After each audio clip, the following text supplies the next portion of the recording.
السلام علیکم ورحمۃ اللہ وبرکاتہ. کیا حال ہے آپ سب کے؟ وعلیکم السلام ورحمۃ اللہ وبرکاتہ. الحمدللہ سورۃ الزلزلہ کی ان ڈیپتھ اسٹڈی جو ہم سوشل پلیٹ فارم پر کرتے ہیں اس کے سیشن نمبر 33 کو کرنے کے لیے ہم اس وقت یہاں موجود ہیں. اللہ تعالیٰ ہمارے وقت میں، صحت میں، ایمان میں اور ہدایت کے راستے پر چلنے کی توفیق میں بہت برکت عطا فرمائے. اللہ آپ کو اپنی زندگی میں صحت، ایمان، بہت سی نیکیوں کی توفیق، اللہ کی قربت، دنیا میں ایک رول ماڈل مسلمان بن کے رہنا، کلمے پر موت آنا، اللہ کے رسول صلی اللہ علیہ وسلم کا ساتھ روز محشر مل جانا اور اللہ کی رحمت سے جنت الفردوس میں داخل ہو جانا، یہ سارے ریوارڈز آپ کو نصیب فرمائے. اس لیے کہ بے لوس ہو کر علم کے راستے پر اس طرح سے پیشنیٹلی چلنا کہ جب استاد اویلیبل ہو اس وقت صبر کے ساتھ اس کا انتظار کر کے علم حاصل کرنے کے لیے اپنا حصہ ڈالنا اور صبر کے ساتھ، ادب کے ساتھ ڈالنا، یقیناً یہ خوش قسمت لوگوں کو نصیب ہوتا ہے. پڑھانے والا اتنا خوش قسمت نہیں ہوتا جتنا پڑھنے والے خوش قسمت ہوتے ہیں. آپ میرے سامنے آ کر نہیں بیٹھیں گی تو میں کس کو پڑھاؤں گی؟ یقیناً میرا محنت کرنا اور میرا پڑھانا اللہ کی توفیق اور اللہ کی خاطر. لیکن یہ حقیقت ہے کہ استاد پڑھا نہیں سکتے جب تک کہ شاگرد موجود نہ ہو. تو آپ کا علم کے راستے میں بہت جذبے کے ساتھ، صبر کے ساتھ قائم رہنا اپریشیٹیبل ہے. میری دعائیں آپ لوگوں کے ساتھ ہمیشہ ہوتی ہیں. ہم سورۃ الزلزلہ کی آج کی اسٹڈی کو شروع کرتے ہیں. سیشن نمبر 33 ہے ہمارا آج، اور آیت نمبر 7 ہم کر رہے ہیں جو ہم نے پچھلے سیشنز میں بھی کور کی تھی. اللہ کا نام لے کر شروع کرتے ہیں اور پھر میں تھوڑا سا ریوائز کرا کے آپ کو آج کے ٹاپک پر لے آؤں گی. یا ربی لک الحمد کما ینبغی لجلال وجہک وعظیم سلطانک اللہم ربنا لک الحمد بما خلقتنا ورزقتنا وانقذتنا وفرجت عنا لک الحمد بالایمان ولک الحمد بالاسلام ولک الحمد بالقرآن. اما بعد فاعوذ باللہ من الشیطان الرجیم. بسم اللہ الرحمن الرحیم. رب اشرح لی صدری ویسر لی امری واحلل عقدۃ من لسانی یفقہوا قولی. اللہم ثبتنا عند الموت بلا الہ الا اللہ. اے ہمارے اللہ، ہمیں ہماری موت پر کلمہ لا الہ الا اللہ پر ثابت قدم رکھیے. آمین یا رب العالمین. سورۃ الزلزلہ جو کہ قیامت کا تذکرہ کرتی ہے، لیکن ہماری زندگی کے ہر پہلو کو کوئی نہ کوئی سبق دے جاتی ہے، اور ہم نے اب تک الحمدللہ اتنے سیشنز سورۃ الزلزلہ پر جو لگائے ہیں جہاں ہم نے کانسیپٹ آف حشر، کانسیپٹ آف یوم الآخر، کانسیپٹ آف قیامہ، جہاں ہم نے ان کو ٹچ کیا ہے، وہاں سائملٹینیسلی ہم نے زیادہ گہرائی سے اس صورت کے الفاظوں سے اپنی ڈیلی زندگی کو بہتر کرنے پر فوکس کیا ہے. اور ابھی بھی ہمارا جو آج کا ٹاپک ہے آیت 7 کے حوالے سے، آیت 7 میں اللہ تعالیٰ نے کلیئرلی اعمال میں سے ان اعمال کی طرف ہمارا فوکس کرایا ہے جو اعمال ہمارے لیے خوش قسمتی کی علامت بنیں گے روز محشر. فَمَن يَعْمَلْ مِثْقَالَ ذَرَّةٍ خَيْرًا يَرَهُ. انسان ایک ذرے کے برابر بھی خیر والا کام لے کر آئے گا تو اس کو دیکھ لے گا. جس نے ذرے کے وزن کے برابر بھی کوئی خیر کی ہوگی، کوئی نیکی کی ہوگی، کوئی بھی اس نے بہترین طریقے سے اللہ کی خاطر عمل کیا ہوگا، اللہ will bring that action in front of this person on the day of judgment. فَمَن يَعْمَلْ مِثْقَالَ ذَرَّةٍ خَيْرًا يَرَهُ، آپ نے کسی کو دیکھ کر صرف اس لیے مسکرایا کہ اللہ خوش ہو جائے گا جب میں اس کو دیکھ کے مسکراؤں گی، even that action will be brought in front of you، اور اللہ آپ کو یرہو اس کو دکھا دے گا۔ اس آیت 7 کے حوالے سے ہمارا آج کا ٹاپک ہمارے پچھلے ٹاپک کی کنٹینیوشن ہے۔ ہم نے پچھلے کلاس میں آیت 7 سے خیرن کے لفظ کو فوکس کرتے ہوئے خیر اور شر کی ڈیفینیشنز کو دیکھا تھا، اور میں نے وہاں آپ کو کلاسیکل عربک لینگویج میں خیر کو کس طرح سے یوٹیلائز کیا جاتا تھا اور اس کے اندر کتنی گہرائی موجود ہے، ایک آسان الفاظ میں اس کا سنوپسس آپ کے سامنے رکھا تھا۔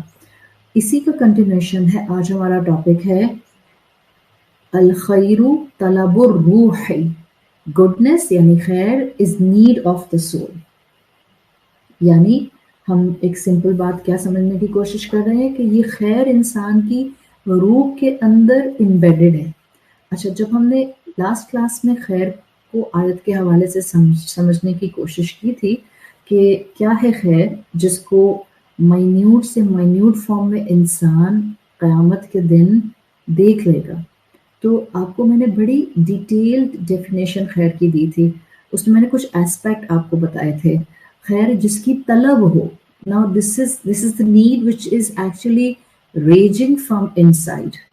خیر جس کی طلب ہو، جس کی رغبت ہو، جو اگر پوری نہ ہو تو انسان کی اہمیت کم ہونے لگ جائے، یا جس چیز کی وہ طلب ہے اس کی اہمیت کم ہونے لگ جائے، وہ چیز خیر ہوگی جو کہ ریکوائرڈ ہے، وہ چیز جو کہ مقصد ہے، وہ خیر ہے۔ خیر وہ ہے جو کامیابی کا باعث ہے، خیر وہ ہے کہ جس سے تکمیل ہو جاتی ہے۔ اور ہم نے ان ڈیفینیشنز کو سامنے رکھتے ہوئے میں نے مثال دی تھی زمین کے لیے کیا چیز خیر ہے، زمین کے لیے کیا چیز طلب ہے، اور آپ کو بتایا تھا زمین کے لیے ٹوٹل خیر پانی ہے، بیکاز پانی اس کی طلب بھی ہے، پانی کی طرف اس کی رغبت بھی ہے، پانی اس کی ضرورت پوری کرتا ہے۔ پانی نہ ملے تو زمین کی اہمیت کم ہو جاتی ہے۔ پانی is constantly required for the vegetation جو اس زمین پر گرو کرتی ہے۔ پانی ملتا ہے تو زمین کی ویلیو بڑھ جاتی ہے، پانی ملتا ہے تو زمین کامیاب ہوتی ہے، یعنی گرو کرتی ہے، فلرش کرتی ہے۔ تو رجحان، خواہش، طلب، رغبت، ریکوائرمنٹ، مقصد، تکمیل، کامیابی، یہ سارے اینگل خیر کے ایلیمنٹ میں موجود ہوتے ہیں۔ جیسے زمین کے لیے خیر پانی ہے، اسی طرح ہم مسلمانوں کے لیے خیر کئی پہلو کا ہو سکتا ہے، کئی اینگل، کئی چیزیں خیر کی ہو سکتی ہیں۔ خیر از ناٹ جسٹ کہ میں صرف ریلیجس ایسپیکٹ سے ہی اس کو دیکھوں، it's a very broad spectrum. خیر ہمارے لیے مین فوکس میں کیا ہونا چاہیے؟ دا الٹیمیٹ خیر از قرآن۔ جیسے زمین کے لیے ٹوٹل خیر پانی ہے، ایسے میری ذات کے لیے امنگ مینی خیر ایک خیر قرآن ہے، لائک قرآن از فار اس۔ جتنا یہ قرآن انسان پر برستا ہے، جتنا انسان پر اس قرآن کی بارش ہوتی ہے، اتنا دل میں اس قرآن کی رغبت، طلب، خواہش، رجحان بڑھتا جاتا ہے۔ یعنی جتنی آپ اس قرآن کی صحبت میں بیٹھیں گی اتنا زیادہ الحمدللہ آپ کی قرآن کی طلب بڑھتی جائے گی، اور جتنا آپ اس طلب کو لے کر اپنی زندگی کو ٹرانسفارم کریں گی، آپ کی کمزوریاں دور ہوں گی، آپ کامیاب ہوں گی، آپ کا مقصد آپ کو مل جائے گا، آپ کی تکمیل ہو جائے گی، آپ کی شخصیت میں حسن ایمان، حسن شخصیت، حسن کردار آ جائے گا۔ تو یہ لاسٹ کلاس کا ایک سنوپسس تھا جو میں نے آپ کے سامنے رکھا ہے، جس میں ہم نے خیر کو ان اے ویری ڈیٹیلڈ ایکسپلینیشن سمجھا تھا۔ اب جب میں یہ کہہ رہی ہوں، now I am moving forward, اب جب میں یہ کہہ رہی ہوں کہ خیر قرآن بھی ہے، and among many other things you can see many other form of خیر in your life، تو خیر بعض اوقات اللہ کی طرف سے آپ کو ملنے والی کوئی اسکل سیٹ ہوتی ہے، خیر بعض اوقات آپ کا کوئی رشتہ ہوتا ہے، خیر بعض اوقات آپ کے لیے کوئی واقعہ ہو جاتا ہے، خیر آپ کے لیے بعض اوقات کوئی انسان ہوتا ہے. تو یہ سارے مختلف خیر کے پہلو ہیں، but at top of it ایک مسلمان کے لیے خیر کا بہترین اینگل قرآن ہے. اب جب آپ کہتی ہیں کہ جتنا قرآن آتا ہے the right side of maturity اور the right side of growth آتی جاتی ہے. جتنی نیکیاں آتی ہیں، یہ چیز اگر ہم سمجھ جائیں، جتنی نیکیاں آتی ہیں اتنی خیر آپ کی شخصیت کو خوبصورت بناتی ہے. بیکاز ایوری نیکی ول بی خیر. بٹ ایسا کیوں ہے کہ ایک طرف ہم نیکیاں اپناتے ہیں، دوسری طرف ہم بدصورت ہو جاتے ہیں. بدصورت not in our physical forms but بدصورت in our اخلاقی forms. ایک طرف ہم کہتے ہیں کہ ہم نیکیاں اپنا رہے ہیں، ہم نیکیوں پر عمل کر رہے ہیں، اور دوسری طرف کیا ہوتا ہے کہ ہم مستقل اخلاقی طور پر جھنجھلاہٹ کا شکار، غصے کا شکار، اور ایسے ہوتے جاتے ہیں، جبکہ ایسا ہونا نہیں چاہیے. بیکاز خیر والا تو رب کے راستے کا مسافر، اللہ اس کی ہر خیر کو قیامت کے دن اس کے سامنے لے کر آئے گا. اور میں اس انفارمیشن کے ساتھ جب زندگی میں ایک ایک قدم آگے بڑھاؤں گی تو مجھے تو شیورٹی ہوگی، آج نیکی کروں گی، tomorrow Allah will bring in front of me and I will be rewarded and Allah will appreciate my effort. اس فریم آف مائنڈ کے ساتھ تو پھر میں نیکیوں پر دوڑوں گی. اس لیے کہ کہتے ہیں خیر والا رب کے راستے کا مسافر بنتا ہے. نہ صرف خیر والا رب کے راستے کا مسافر ہوتا ہے، بلکہ کہتے ہیں کہ خیر والا رب کے راستے پر چلتے ہوئے پرومیننٹ ہو جاتا ہے، ممتاز ہو جاتا ہے. کیوں پرومیننٹ ہو جاتا ہے؟ بیکاز اس کی بندگی سٹینڈ آؤٹ کرتی ہے. وہ صرف ریچولسٹک مسلم نہیں ہوتا، وہ صرف حال حلیے کا مسلم نہیں ہوتا.